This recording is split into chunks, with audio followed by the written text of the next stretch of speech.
జై Srikrishna. Love you all my dear friends. వివాహిత ఆత్మహత్య ఈ న్యూస్ చూశాను నేను. ఇదేమన్నా కొత్త? ఎప్పటి నుండో చూస్తున్నాము. ఆల్మోస్ట్ ఈ రోజుల్లో రోజు చూస్తున్నాం. చూడకపోతే ఆశ్చర్యం, కానీ చూస్తే ఆశ్చర్యం ఏముంది. వివాహిత ఆత్మహత్య కర్ణాటకలో కొత్తగా పెళ్లి చేసుకున్నారు ఒక అమ్మాయి. అత్తవారింటికి వచ్చింది. తీవ్రమైన డిప్రెషన్ అంటే ఒత్తిడితోటి ఆత్మహత్య చేసేసుకుందట. పెళ్ళికి ముందు కూడా ఒత్తిడి, డిప్రెషన్ ఉండేదట. అప్పుడు ఒకసారి ఆత్మహత్యకు ప్రయత్నం చేసిందట. పెళ్ళై అత్తవారింటికి వచ్చిన తర్వాత ఇంకోసారి డిప్రెషన్ వచ్చి శుభ్రంగా అత్తవారింట్లో ఆత్మహత్య చేసేసుకుంది. అయిపోయింది అక్కడికి కథ సుఖాంతం. ఇప్పుడు పాపం చేసుకున్న కుర్రాడు ఉంటాడే, వాడు సెకండ్ హ్యాండ్ గాడ్ అయిపోయాడు. వాడు ఇప్పుడు మళ్ళా పిల్లని ఎత్తుక్కోవాలి. మొదటి పెళ్లికి పిల్ల దొరకట్లా, రెండో పెళ్లికి ఏం దొరుకుతుంది? అట్లా ఉన్నాయి పరిస్థితులు. ఈ డిప్రెషన్ అనేది ఇప్పుడు ఈ రోజుల్లో సర్వసాధారణమైపోయింది. మాట్లాడుకోవాల్సిన అతి ముఖ్యమైన విషయం ఇది. మాట్లాడుకోవాలి. ఈ రుగ్మతను నయం చేసుకోవాల్సిన అవసరం ఉంది. ఇప్పుడు ఎవరు చూసినా డిప్రెషనే. పిల్లలకి డిప్రెషనే, యువకులకు డిప్రెషనే, పెళ్ళైన మహిళలకి డిప్రెషన్, జాబ్ చేసే వాళ్ళకి, బిజినెస్ చేసే వాళ్ళకి డిప్రెషన్, పెద్దలకి కూడా డిప్రెషన్. మరి దీనికి మందు లేదా? భగవద్గీత మనం చదవము. భగవద్గీతలో పరమాత్మ జ్ఞానయోగము, ధ్యానయోగము, భక్తి యోగము, అన్ని యోగాలు చెప్పారు. మనం ఏమీ పాటించాం, ఒక శ్లోకం కూడా పాటించాం. మనకి కావాల్సింది ఏంటంటే తొందరగా ఈ పని అయిపోవాలి, ఈ మొక్కు తీరాలి, ఈ సమస్య నుండి బయటపడాలి, ఏ పూజ చేయాలి, ఏ గుడి శక్తివంతమైనది, ఎక్కడికి వెళ్తే పనులు అవుతాయి, ఈ లెక్కలే మనకి సరిపోతాయి. నా బోటి వాళ్ళు ఎవరైనా ఏదైనా చెప్పడానికి ప్రయత్నం చేశారనుకోండి, భగవద్గీత ఇలాంటి విషయాలు, ఇది ఆధ్యాత్మిక సాధన కిందకి రాదు. పైగా దేశద్రోహం కిందకి, హిందూ ద్రోహి కిందకి వస్తుంది. అంటే ఇలా ఏదైనా సరే సంస్కరించడానికి ప్రయత్నం చేసే వాళ్ళు ఎవరైనా ఉన్నారంటే వాడని ముందు మన సమాజం ఏం చేస్తుందంటే, మన ఉన్మాదులు ఏం చేస్తారంటే వాడని ఒక ద్రోహులుగా, ఒక హిందూ ద్వేషులుగా, సమాజంలో చీడ పురుగులుగా ప్రచారం చేసేస్తారు. ఆ విధంగా ట్రోల్ చేసేస్తారు. సరే, వాళ్ళు ఎప్పుడూ ఉంటారనుకోండి. అది అలా ఉంచితే అసలు ఈ డిప్రెషన్ విషయం మాట్లాడుకుందాం. వివాహిత మహిళలకు కూడా పెళ్ళయ్యి 2 పిల్లలు పుట్టి, ఈ ప్రెగ్నెన్సీ, సిజేరియన్స్ అయ్యి, తర్వాత కుటుంబ నియంత్రణ ఆపరేషన్లు, ఆ చిన్న పిల్లల్ని పెంచుతూ తీవ్రమైన డిప్రెషన్ లోనవుతారు. కొందరికైతే హెల్ప్ చేసే వాళ్ళు కూడా ఎవరు ఉండరు. భర్త కూడా కొందరికి పాపము సపోర్ట్ ఉండదు, భర్త సపోర్ట్ కూడా ఉండదు. కొందరికి ఉంటుంది, కొందరికి ఉండదు. ఒక్కళ్ళే చేసుకోలేక పిల్లలతో నానా అగచాట్లు పడుతూ ఉంటారు. నిన్నటి వరకు చక్కగా కాలేజీలో చదువుకొని, మనకి నచ్చిన జాబ్ ఏదో చేసుకొని, హ్యాపీగా, ప్రశాంతంగా, ఫ్యాషన్గా, ఆనందంగా, సీతాకోక చిలుకల్లాగా బ్రతికిన ఆడపిల్లలు పెళ్ళయి అత్తవారింటికి వచ్చిన తర్వాత ప్రెగ్నెన్సీలు, పిల్లలను కానీ బాలింతలుగా ఉండి వెనక్కి తిరిగి చూసుకుంటే, ఇదిగో ఇందులో ఒక 5 ఏళ్ళు 6 ఏళ్ళు గడిచిపోయాయి అనుకోండి, వెనక్కి తిరిగి చూసుకుంటే ఏమీ ఉండదు. ఒక 10 ఏళ్ళు 15 ఏళ్ళు వయసు మీద పడినట్టుగా ఉంటుంది. చుట్టంతా రాలిపోతుంది. బాగా లావైపోయి ఉంటారు. శరీరం సహకరించదు.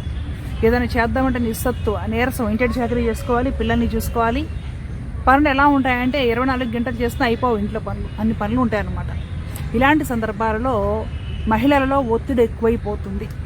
దానికి తగ్గట్టు అత్తవారిళ్లలో మ్యారేజ్ అయ్యాక అడ్జస్ట్మెంట్ లేకపోవడం అనమాట. వరకట్నం వేధింపులను, ఆడపిల్లలు పుట్టారనో, ఇంకొక కారణం ఏవో, భర్త సరైనవాడు కాక, యోగ్యుడు కాక, రకరకాల కారణాలు డిప్రెషన్కి. గుర్తుపెట్టుకోవాల్సిన విషయం ఏంటంటే, సనాతన ధర్మము రేంబవళ్ళు మనుషుల్ని, ప్రత్యేకించి మహిళలని ఒక సాంప్రదాయం అని ముసిగేసి నువ్వు ఇలా సాంప్రదాయంగా పడుండటమే సనాతన ధర్మం అని ఎక్కడ చెప్పడం లేదు. కాబట్టి ఆ ఛాందస్వాదం వదిలిపెట్టేసేసి బయటకు వచ్చేయాలి. భగవద్గీతను పాటించండి, బాగుపడతారు. ఒక శ్లోకం పట్టుకున్నా బాగుపడతారు. సాంప్రదాయం అంటే రేంబవళ్ళు ఏదో చీరలు కట్టుకొని, చేతుల నిండా గాజులు వేసుకొని, బొట్లు 4 రకాల బొట్లు పెట్టుకొని అలా ఇంట్లో పడుండి, పెద్దవాడ ముందు నోరెత్తకుండా భర్త ఏం చెప్తే అది చేస్తూ తిరిగి తిట్టించుకొని, నోటితోటి ఇంకొకరితో కూడా నోరు తెరిచి చెప్పలేని బూతులు తిడుతుంటే తిట్టించుకొని, తంతే తన్నించుకొని బ్రతికే బ్రతుకు సాంప్రదాయం కిందకు రాదు. ఇక్కడ నేను సాంప్రదాయాలను ఎగతాళి చేస్తున్నాను అనుకునే వాళ్ళు ఉంటారు కొందరు. అనుకోనివ్వండి, సాంప్రదాయాలను నేను గౌరవిస్తా. కానీ సాంప్రదాయం పేరుతో అణిచివేత ఇప్పుడు మంచిది కాదు. సాంప్రదాయాలు అణిచివేయడం కోసం పెట్టలేదు, మనుషుల్ని సంస్కరించడానికి, ఒక మనిషి లేదా ఒక సమాజ అభ్యుదయం కోసం సాంప్రదాయాలు. ఆ విషయం గుర్తుపెట్టుకోవాలి. జీవితంలో ఒక రోజు ఒక 24 గంటలు ఉందంటే 24 గంటల్లో మనము టైం పెట్టుకోవాలి, కేటాయించుకోవాలి. ఈ టైంకి చేయతగ్గ పనులన్నీ, ఇంటి పనులు అయితేనేమిటి, ప్రొఫెషనల్ వర్క్స్ అయితేనేమిటి కంప్లీట్ చేసుకోవాలి. ఈ టైం రోజు నా ఆరోగ్యానికి కేటాయించుకోవాలి. ఇంత టైము, ఎన్ని గంటలు, రోజుకు 8 గంటలు ప్రశాంతంగా నేను నిద్రపోవాలి. కాసేపు భగవంతుడిని ధ్యానం చేయాలి. కాసేపు ఏదో కుదిరినంతలో పూజ చేసుకోవాలి. కాసేపు మంచి పుస్తకాలు చదువుకోవాలి. కాసేపు శారీరక ఆరోగ్యం కోసము వ్యాయామం చేయాలి. కాసేపు ఏదో నచ్చిన సంగీతము, ఇంకేదన్నా వ్యాపకాలు, ప్రవృత్తులు ఉంటాయి కదా, హాబీస్, అదేదన్నా. ఈ విధంగా 24 గంటల్లో వీటికి గంటలు ఏం పట్టదు.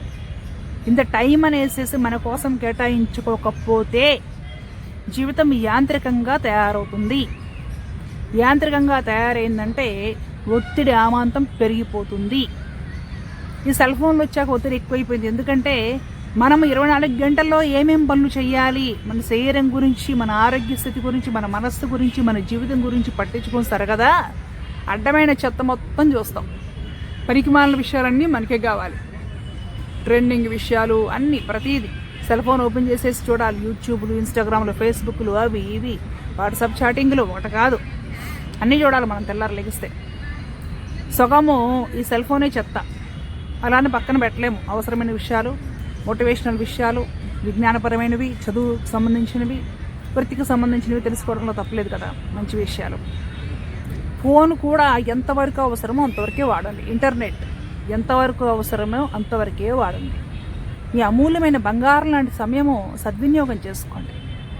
మంచి మంచి పనులకు, ఆరోగ్యం కోసం, మనశ్శాంతి కోసము, నిద్ర కోసము, మీ జీవితం కోసం, మీ భవిష్యత్తు కోసం కేటాయించుకోండి. అప్పుడు ఏమవుతుందంటే మీ గురించి మీరు చర్యలు తీసుకోవడం, మీ గురించి మీరు కేర్ తీసుకోవడం, మీ గురించి మీరు ఆరోగ్యం పట్టించుకోవడం, శ్రద్ధ తీసుకోవడం చేశారంటే స్ట్రెస్ ఆటోమేటిక్గా తగ్గుతుంది. మీకు ఆత్మవిశ్వాసం పెరుగుతుందండి. మీలో కాన్ఫిడెన్స్ లెవెల్స్ పెరుగుతాయి. ఒత్తిడి బాగా తగ్గిపోతుంది. ఎన్ని విషయాలు ఉన్నా సరే ఒత్తిడి ఉంటుంది, ఉండకుండా ఉండదు. కానీ తగ్గించుకోవడానికి ప్రయత్నం చేయాలి. అప్పుడు ఈ విషయాలన్నీ కూడా చాలా ఉపయోగపడతాయి మీకు. ప్రతి చిన్న విషయానికి గొడవలు అయితే ఆత్మహత్యలు చేసేసుకోవడం, లేదంటే అవతలని హత్య చేసేయడం, ప్రతి విషయానికి ఒకటే ఆవేశం పెరిగిపోతుంది జనాలలో. కోపం బాగా, ప్రతి విషయానికి కూడా కోపం తెచ్చుకోవడం, ప్రతి విషయానికి ఎదురోవడం, చంపేయడమో అదొక పరిష్కారం, లేదంటే మనం ఆత్మహత్య చేసుకోవడం అదొక పరిష్కారం. విసుగు వస్తే ఎందుకు ఈ జీవితం అనేసి ఆత్మహత్య చేసుకోవడం, అదే పరిష్కారం. అందుకే జీవితం. ఈ చదువులు ఇవన్నీ లేని రోజులు మన పాత వాళ్ళే బాగున్నారే, పాతరం మనుషులు. ఈ ఆత్మహత్యలు, ఇంత ఆలోచనలు లేవు. కాబట్టి భగవద్గీత మనుషుల్ని బాగు చేస్తుంది. ఎందుకు గోవింద సేవా ఛానల్లో 6 గంటల అయ్యేసరికి భగవద్గీత చెప్తున్నాను అనుకుంటున్నారు? దానికి ఏం వ్యూస్ వస్తాయనా, నాకేమైనా డబ్బులు వస్తాయనా? సబ్స్క్రిప్షన్ ఛార్జెస్ ఏం పెట్టకుండా భగవద్గీత మనుషుల్ని సంస్కరిస్తుంది. భగవద్గీత మనిషిలో నైతిక విలువలు పెంచుతుంది, కాన్ఫిడెన్స్ లెవెల్స్ పెంచుతుంది, ధైర్యం పెంచుతుంది, మనకి బ్రతికి ఎలా బ్రతకాలో నేర్పుతుంది, జీవన విధానాన్ని నేర్పుతుంది. అన్ని రకాలుగాను మనం చెడిపోకుండా బాగుపడేలా చేస్తుంది మనకి భగవద్గీత. అదొక మెడిసిన్. ఎలా మెడిసిన్? భౌతికమైన రోగానికి, భవమనే రోగానికి చికిత్స చేస్తుంది. కాబట్టి చక్కగా మీ రోజులో 24 గంటలు మంచి విషయాలకు, మీ గురించి మీరు కేర్ తీసుకోవడానికి కేటాయించుకోండి. కాసేపు ధ్యానం చేయండి, కాసేపు ఏదో పూజ చేసుకోండి, కాసేపు విశ్రాంతి తీసుకోండి. మీరు చేయాల్సిన పనులు చకచకా ఉదాహరణ తర్వాత ఒకటి నిదానంగా చేసుకుంటూ వెళ్ళండి. గర్వము, అహంకారము రానివ్వకండి, ప్రశాంతంగా ఉండండి. ఎలాంటి ఆపద వచ్చినా, ఎలాంటి కష్టం వచ్చినా కూడా అది పర్మనెంట్ ఏమీ కాదు. ఈరోజు ఉంటుంది, రేపు పొద్దున పోతుంది. సుఖమైన ఇవాళ ఉంటుంది, రేపు పోతుంది. ఈరోజు ఏదో ఈ ఆపద వచ్చిందని ఆవేశపడిపోయేసేసి ఏదో ఆత్మహత్య చేసేసుకోవడము, తనువు చేసేయడము, లేదంటే కోపం వచ్చి ఇంకొకడని లేపేయడము, ఇది ఎక్కడ పద్ధతి, ఎక్కడ పరిష్కారము?